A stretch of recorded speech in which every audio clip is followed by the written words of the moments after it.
نحن لا نستطيع أن نوفي الشعب اللبناني قليلا مما قدمه في سبيل الإسلام.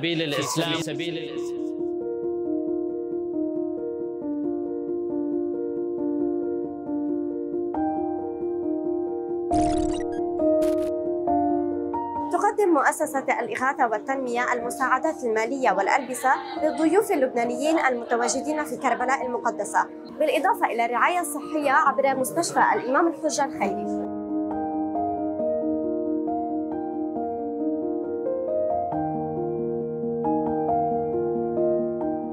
يعطيكم العافية. بشكر مؤسسة الإغاثة والتنمية على تقديمها وعلى مساعدتها كل الضيوف اللبنانيين.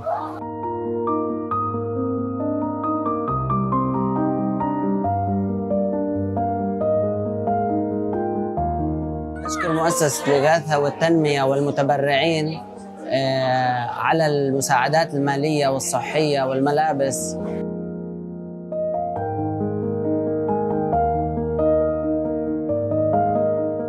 ونحن جينا من آخر الدنيا عن جد، وكان حقيقة مش إنه عم بيحكوا بيبالغوا بالحكي، وعن جد السيد كمان كثير إنسان متواضع.